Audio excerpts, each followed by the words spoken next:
வணக்கம் and welcome to delight Tamil. இந்த வீடியோவில் நம்ம பார்க்க போகிறது என்ன அப்படின்னு பார்த்தீங்கன்னா, ஜனநாயகனை பற்றி. விஜய் நடிச்சிருக்கிற ஜனநாயகன் படத்தை பற்றி கிடையாது. ஜனநாயகன் இந்த வார்த்தைக்கான அர்த்தம் என்ன அப்படின்னு பார்த்தீங்கன்னா, பீப்புள்ஸ் ஹீரோ. மக்களுக்காக களத்தில் இறங்கி போராடி மக்களுக்கு பல நன்மைகள் செஞ்சு உயிர் விட்ட எத்தனையோ உண்மையான ஜனநாயகன் பீப்புள்ஸ் ஹீரோ பல பேர் இருக்காங்க. ஆனால் பொதுவாக நீங்கள் பார்த்தீங்கன்னா ஒரு சில பேர் தான் ஹைலைட்டாக தெரிவாங்க. ஒரு சில பேரை பற்றி தான் அதிகமாக பேசிக்கிட்டே இருப்பாங்க. ஆனால் அவங்கள தாண்டி இன்னும் பல பேர் நம்ம நினச்சி கூட பார்க்க முடியாத அளவுக்கு பல சம்பவங்களை செஞ்சுட்டு போயிருக்காங்க. அவங்க எல்லாரும் இப்போ வரைக்குமே ஒரு அன்சங் ஹீரோஸாக தான் இருக்காங்க. ஸோ அந்த வகையில் இந்த வீடியோவில் பார்த்தீங்கன்னா ஒரு 5 தமிழர்களை பற்றி நம்ம பார்க்க போகிறோம். ஃபர்ஸ்ட் நம்ம பார்க்க போகிறது யாரை பற்றி அப்படின்னு பார்த்தீங்கன்னா, சங்கரலிங்கனார். இவர் என்ன ப்ரோ பண்ணாரு அப்படின்னு கேட்டிங்கன்னா, உண்ணாவிரத போராட்டத்துக்கான மரியாதையே போச்சு அப்படிங்கிற பார்வை தான் இப்போ இருக்குது. ஏன்னா அந்த அளவில் பல பேர் உண்ணாவிரதம் இருந்து காட்டியிருக்காங்க. நல்லா வயிறு ஃபுல்லாக சாப்பிட்டுட்டு உண்ணாவிரதம் இருக்கிறது, அப்படி இல்லைனா ஃப்ரண்ட் ஸ்டேஜில் உண்ணாவிரதம் இருக்கிற மாதிரி இருந்துட்டு பேக் ஸ்டேஜ் பின்னாடி போய் கறி சாப்பிட்டுட்டு வருது, 2 பக்கம் ஏர் கூலர் வச்சுட்டு பெட்டு போட்டு படுத்து உண்ணாவிரதம் இருக்கிறது. ஸோ இந்த மாதிரிலாம் நம்ம பார்த்து பழகினதுனால இப்போலாம் யார் ப்ரோ உண்மையாக உண்ணாவிரதம் இருக்கா அப்படிங்கிற ஒரு பார்வை எல்லார் மத்தியிலுமே இருக்குது. ஆனால் உண்மையான உண்ணாவிரத போராட்டம்னா என்ன, அதுக்கான ஒரு பெரிய எக்ஸாம்பிளாக சங்கரலிங்கனாரை நம்ம சொல்லலாம். அவர் எதுக்காக உண்ணாவிரதம் இருந்தார், என்ன பண்ணார் அப்படிங்கிறதெல்லாம் பார்க்கறதுக்கு முன்னாடி, சங்கரலிங்கனார் 1917 காங்கிரஸில் ஜாயின் பண்ணார். அவர் ஒரு காந்தியன். காந்தியோடைய உப்பு சத்தியாகிரகத்தில் கலந்துக்கிட்டாரு. சுதந்திர போராட்டத்தில் கலந்து சிறைக்கு போனவங்கள இவரும் ஒருத்தர். திருச்சி சிறையில் 6 மாதம் கிட்ட இருந்தார். படிப்புக்கு ரொம்ப முக்கியத்துவம் கொடுத்து என்ன பண்ணார் அப்படின்னு பார்த்தீங்கன்னா, அவருடைய 2 வீடை கேர்ள்ஸ் ஸ்கூலுக்கு டொனேட் பண்ணார். டொனேட் பண்ணது மட்டும் இல்லாமல் அங்கே படிக்க வர ஸ்டூடெண்ட்ஸ்க்கு சாப்பாடு கொடுக்கறதுக்காக வீடியும் கொடுத்து காசையும் கொடுத்தாரு. இவருடைய உண்ணாவிரத போராட்டம் எப்போ தொடங்குது அப்படின்னு பார்த்தீங்கன்னா, உங்களுக்கே தெரியும். இப்போ தமிழ்நாடு, கேரளா, ஆந்திரா, கர்நாடகான்னு பிரிஞ்சிருக்கு. பட் ஒரு டைமில் எல்லாமே மெட்ராஸ் பிரசிடென்சியாக இருந்துச்சு. ஸோ ஒவ்வொருத்தராக பார்த்தீங்கன்னா பிரிஞ்சு போகும்போது, நாங்கள் கேரளா, ஆந்திரா, கர்நாடகா அப்படின்னு போகும்போது, இப்போ மீதி இருக்கிற ஸ்டேட்டுக்கு மீதி இருக்கிற இடத்துக்கு என்ன பேர் வைக்கலாம் அப்படின்னு பார்க்கும்போது மெட்ராஸ் பிரசிடென்சினே இருக்கட்டும் அப்படின்னு தான் நிறைய பேர் சொல்லிட்டு இருந்தாங்க. ஆனால் சங்கரலிங்கனார் பார்த்தீங்கன்னா தமிழ்நாடுங்கிற பேர் தான் வைக்கணும், வச்சே ஆகணும் அப்படின்னு சொல்லி அவர் களத்தில் இறங்கி உண்ணாவிரத போராட்டத்தை ஆரம்பிச்சாரு. அவருடைய வீட்டு முன்னாடி உண்ணாவிரதம் இருந்தாரு. அப்போ அவருடைய வயசு 61. வெறும் இந்த ஒரு காரணத்துக்காக மட்டும் அவர் உண்ணாவிரதம் இருக்கல. மொத்தமா 12 டிமாண்ட்ஸ் அவர் வச்சார். அதுல முக்கியமான டிமாண்ட் தமிழ்நாடுங்கிற பேர் வச்சாகணும், பூர்ண மதுவிலக்கு அப்படிங்கிற ஒரு டிமாண்டும் இருந்துச்சு. அந்த நேரத்தில் காங்கிரஸ் தான் ஆட்சியில் இருக்கு. இவருமே காங்கிரஸ்ல தான் இருக்காரு. ஆனா அப்படி இருந்துமே அவங்களை எதிர்த்து தமிழுக்காக, தமிழ்நாட்டுக்காக அவர் போராடினாரு. அவருடைய உண்ணாவிரத போராட்டத்தை பார்த்துட்டு நிறைய தலைவர்கள், அண்ணாதுரை, சிவஞானம், ஜீவானந்தம்லாம் நடுவில் போயிட்டு போதும் நிறுத்துங்க அப்படின்லாம் சொல்லியிருக்காங்க. ஆனால் அவர் கேட்கவே இல்லை. ஸோ 76 நாள் பார்த்தீங்கன்னா உண்ணாவிரதம் இருந்து ஒரு கட்டத்தில் அவருடைய உடம்பு ரொம்ப முடியாமல் போய் கோமாக்கே போயிட்டாரு. அவரை மதுரை ஹாஸ்பிட்டல் கூட்டிட்டு போனாங்க. ஆனால் அவர் இறந்து போயிட்டாரு. அவருடைய இறப்பு ஒரு பெரிய ஸ்பார்க்காக அமைஞ்சுது. ஸோ அவர் இறந்து போய் 12 வருஷத்துக்கு அப்புறமா அப்போதான் திமுக ஆட்சிக்கு வராங்க. ஸோ ஆட்சிக்கு வந்த உடனே அண்ணாதுரை பார்த்தீங்கன்னா அசம்பிளியில் ரெசல்யூஷன் பாஸ் பண்ணி தமிழ்நாடுக்கு தமிழ்நாடு அப்படிங்கிற அந்த பேர் வைக்கப்படுது. அடுத்து நம்ம பார்க்க போறது யாரை பத்தி அப்படின்னு பார்த்தீங்கன்னா, சிங்காரவேலர். இவர் ஒரு மீனவ குடும்பத்தில் பிறந்து வளர்ந்து படிச்சு லாயர் ஆயிருக்காரு. ஸோ லாயர் ஆனதுக்கு அப்புறமா ஒடுக்கப்பட்ட, தாழ்த்தப்பட்ட மக்களுக்காக நின்று இருக்காரு. அவங்களுக்காக வாதாடி இருக்காரு. அது மட்டும் இல்ல, சவுத் இந்தியாவுடைய ஃபர்ஸ்ட் கம்யூனிஸ்ட் இவர் தான். இப்போ கம்யூனிஸ்ட் பார்த்தீங்கன்னா காம்ரேட் அப்படிங்கிற வார்த்தை யூஸ் பண்ணுவாங்க, பார்த்துருப்பீங்க. இந்த காம்ரேட் அப்படிங்கிற வார்த்தையை இந்தியாவில் ஃபர்ஸ்ட் பயன்படுத்தினது, பேசினது பார்த்தீங்கன்னா சிங்காரவேலர் தான். அது மட்டும் இல்லாமல் இப்போ ஒவ்வொரு வருஷமும் நம்ம மேடே, உழைப்பாளர்கள் தினத்தை கொண்டாடிட்டு வரோம். அந்த வகையில் இந்தியாவுடைய ஃபர்ஸ்ட் மேடே செலிப்ரேஷன் 1923 நடந்துச்சு. சென்னை, மெட்ராஸ்ல நடந்தது.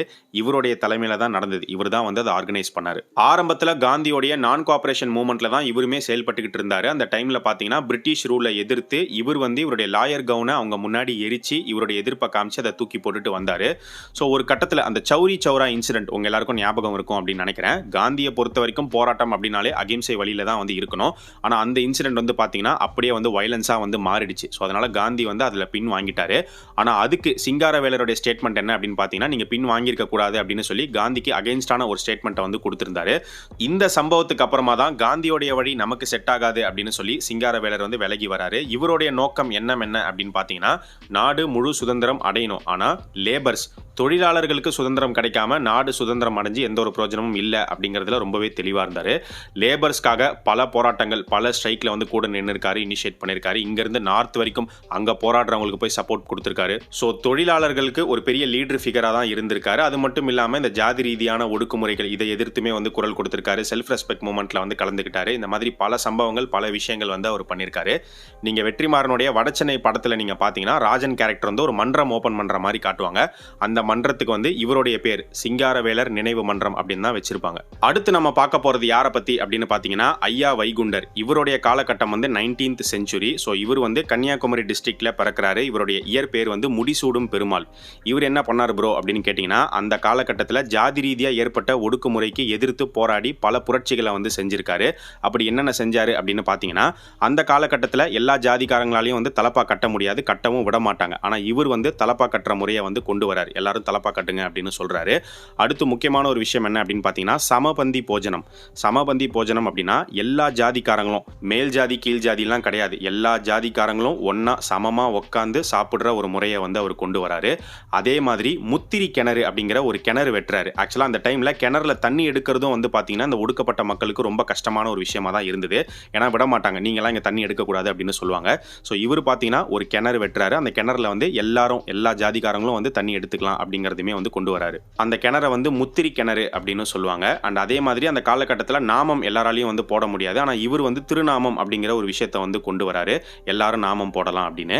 அண்ட் கல்யாண முறைகள் வந்து பாத்தீங்கன்னா ஒரு பிராமண ஐயர் இருக்கணும், சமஸ்கிருதத்தில் மந்திரம் சொல்லணும் அப்படிங்கிறதெல்லாம் கிடையாதுன்னு சொல்லி அதெல்லாம் இல்லாமலே வந்து கல்யாணங்களை வந்து நடத்தி வைக்கிறாரு. ஸோ இந்த மாதிரி நிறைய புரட்சிகளை அந்த காலகட்டத்திலே பண்ண ஒரு நபர் தான் ஐயா வைகுண்டர். இவர் வந்து வெறும் ஒரு சோஷியல் ரிஃபார்மர் மட்டும் இல்ல, ஒரு ஸ்பிரிச்சுவல் சோஷியல் ரிஃபார்மர். ஸோ ஐயா வழிபாடு அப்படிங்கிற ஒரு முறை இருக்கு, ஒரு தனி மதமாவே வந்து பார்க்கப்படுது. அவருக்கான கோவில்கள் வந்து இருக்கு. ஸோ மெயினா கன்னியாகுமரி, நாகர்கோயில், கேரளாவில் இருக்கிறவங்களுக்கு அவரை பத்தி இன்னுமே நல்லா டீப்பா தெரிஞ்சிருக்கும் அப்படின்னு நினைக்கிறேன். கடவுள் பத்தின அவருக்கு இருந்த புரிதல் என்ன அப்படின்னு பாத்தீங்கன்னா, நமக்குள்ளதான் கடவுள் இருக்காரு அப்படிங்கறதா அவருடைய கான்செப்ட். அண்ட் அது மட்டும் இல்லாம அவர் பல விதமான தவங்கள்ல வந்து ஈடுபட்டிருக்காரு அப்படின்னுமே வந்து சொல்லப்படுது. ஸ்பிரிச்சுவலா அவரை ஃபாலோ பண்றவங்க அவர் எப்படி பாக்குறாங்க அப்படின்னு பாத்தீங்கன்னா, விஷ்ணுவோடைய ஒரு மறு அவதாரமா தான் வந்து அவரை பாக்குறாங்க.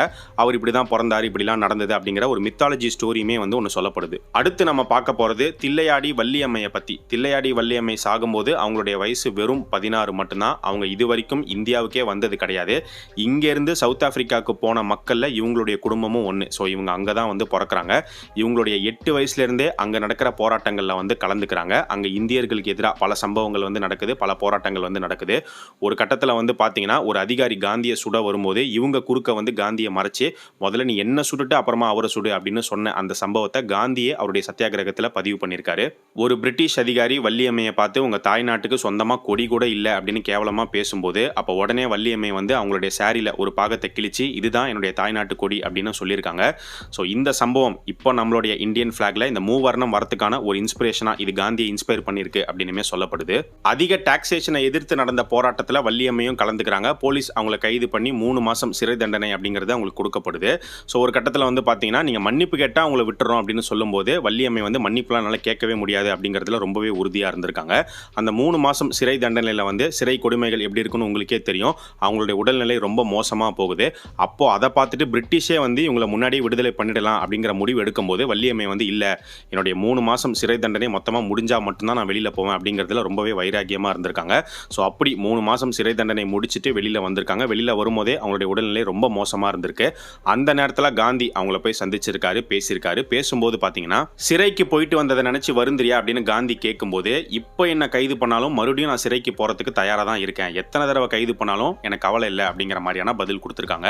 அது மட்டும் இல்லாமல் சொந்த தாய் நிலத்துக்காக, தாய் நாட்டுக்காக உயிரை கூட நான் கொடுப்பேன், தாய் நிலத்துக்கு உயிரை கொடுக்கறத யார் தான் விரும்ப மாட்டாங்க அப்படிங்கிற அளவுக்குலாம் அவங்க பேசியிருக்காங்க. ஸோ அந்த தில்லையாடி வள்ளியம்மை வந்து பார்த்தீங்கன்னா அவங்க எந்த தேதியில் பிறந்தாங்களோ பிப்ரவரி 22 அதே தேதியில் வந்து அவங்களுடைய 16வது வயசுல அவங்க இறந்து போறாங்க. அடுத்து 5வதா கடைசியா நம்ம பார்க்க போறது யாரை பத்தி அப்படின்னு பார்த்தீங்கன்னா கக்கன். கக்கன் யாரு அப்படின்னு பார்க்கும்போது, இப்போ காமராஜர் நம்ம எல்லாருக்குமே தெரியும். காமராஜர் வந்து எவ்வளோ எளிமையானவர், எவ்வளோ நேர்மையான ஒரு அரசியல்வாதியா இருந்திருக்காரு அப்படின்னு. அவர் மட்டும் நேர்மையானவர் இல்லை, அவர் கூட இருந்த அமைச்சரவை எல்லாருமே வந்து பார்த்தீங்கன்னா நேர்மையான எளிமையானவர்களாக தான் இருந்திருக்காங்க. அதுல ரொம்ப முக்கியமான ஒருத்தர் தான் வந்து கக்கன். கக்கன் வந்து 3 முறை வந்து அமைச்சராக இருந்தவர். கக்கன் வந்து எந்த அளவுக்கு நேர்மையான எளிமையான ஒரு மனிதர் அப்படின்னு பார்த்தீங்கன்னா, அவர் அமைச்சராக இருந்த அந்த காலகட்டத்திலே வந்து தூரமாக பயணம் போகிறதுக்கெல்லாம் அரசு பேருந்து தான் வந்து பயன்படுத்தியிருக்காரு. அண்ட் அவர் சாகும்போது கூட அவர்கிட்ட சொந்தமாக வீடு, சொத்து, சுகம் அப்படின்லாம் எதுவுமே கிடையாது. இப்போ ஒரு கல்யாணம் அப்படின்னா இன்விடேஷன்லேயே வந்து QR கோடை போட்டு விட்டுறாங்க, நீங்கள் கல்யாணத்துக்கு வரீங்களோ வரலையோ QR கோடை ஸ்கேன் பண்ணி மொய்ய வச்சிருங்க அப்படின்னு. ஆனால் கக்கன் அவருடைய பொண்ணு கல்யாணத்துக்கு என்ன பண்ணார் அப்படின்னு பார்த்தீங்கன்னா, யாரும் எந்த மொய் பரிசு எதுவுமே வந்து கொடுக்கக்கூடாது அப்படிங்கிறத தெளிவாக சொல்லி நடத்தினாரு. அதை மீறியும் யாரோ வந்து தங்கத்தில் செஞ்சுருக்காங்க, பரிசு கொடுத்துருக்காங்க. அதை திரும்ப அவங்ககிட்டே எடுத்துகிட்டு போய் கொடுத்துட்டாரு. ஏன் வாங்க மாட்டீங்க அப்படின்னு கேட்கும்போது பரிசுலாம் எதுவும் தேவையில்லை, முக்கியம் இல்லை, உங்களுடைய ஆசீர்வாதம் மட்டும் இருந்தால் போதும் அப்படிங்கிற மாதிரி சொல்லியிருக்காரு. கக்கனுடைய கடைசி காலகட்டத்தில் பார்த்தோம் அப்படின்னா அப்போ அவர் அமைச்சராக வந்து இல்லை, ஒரு கவர்மெண்ட் ஹாஸ்பிட்டலில் ரொம்ப உடம்புக்கு முடியாமல் ஜென்ரல் வார்டில் கிழிஞ்ச பாயில் படுத்துட்டு இருந்திருக்காரு. கக்கன் இங்கே அட்மிட் ஆயிருக்காரு அப்படின்னு தெரிய வந்து அப்போ முதலமைச்சராக இருந்த எம்ஜிஆர் கக்கனை பார்க்க போயிருக்காரு. அப்போ எம்ஜிஆர் அவருடைய நிலைமையை பார்த்துட்டு தாங்க முடியாமல் நான் வந்து உங்களை ஸ்பெஷல் வார்டில் மாற்றுறேன் அப்படிங்கிற மாதிரி கேட்டிருக்காரு. ஆனால் கக்கன் அப்பயும் அதை மறுத்துட்டார். அதெல்லாம் வேண்டாம், நான் இங்கேயே வந்து இருக்கேன், முடிஞ்சா ஒரு புது பாய் போர்வை வேணா வாங்கி கொடுங்க அப்படிங்கிற மாதிரி சொல்லியிருக்காரு. இவ்வளோ நேர்மையான, இவ்வளோ எளிமையான, உண்மையான ஒரு அரசியல்வாதி ஒரு மனிதருக்கு இப்படி ஒரு நிலைமையா அப்படின்னு எம்ஜிஆரே வந்து கண் கலங்கினாரு அப்படின்னு சொல்லுவாங்க. ஆனால் கண் கலங்கினதோட நிறுத்தாம எம்ஜிஆர் இன்னொரு விஷயமும் வந்து பண்ணார். எம்எல்ஏக்கள் எல்லாருக்குமே வந்து பென்ஷன் அப்படிங்கிற சட்டத்தை வந்து கொண்டு வந்தாரு. அது கக்கனுக்கும் கிடைக்கிற விதமாகவும் பண்ணாரு. ஸோ இந்த மாதிரி உண்மையான ஜனநாயகர்கள், உண்மையான பீப்புள் ஹீரோஸ் அப்படிங்கிறவங்க எத்தனையோ பேர் இருக்காங்க. ஆனால் பல பேர் மக்கள் கண்ணுக்கு தெரியறதே இல்லை. நாம இந்த வீடியோவில் ஒரு 5 பேரை வந்து நம்ம எடுத்து சொல்லியிருக்கோம். இன்னும் பல பேர் இருக்காங்க. இவங்களை தாண்டி உங்களுக்கு வேற யாராவது இந்த மாதிரியான அன்சங் ஹீரோஸ் பற்றி தெரிஞ்சிருந்தா அவங்க யார், என்ன பண்ணாங்க அப்படிங்கிறத இந்த வீடியோடைய கமெண்ட் செக்ஷனில் சொல்லுங்க. அடுத்து இன்னொரு வீடியோவில் நம்ம பார்க்கலாம். இந்த வீடியோ உங்களுக்கு ரொம்ப யூஸ்ஃபுல்லாக இருந்துச்சு, பிடிச்சிருந்தது அப்படின்னா ஒரு ஹைப் பண்ணி விடுங்க.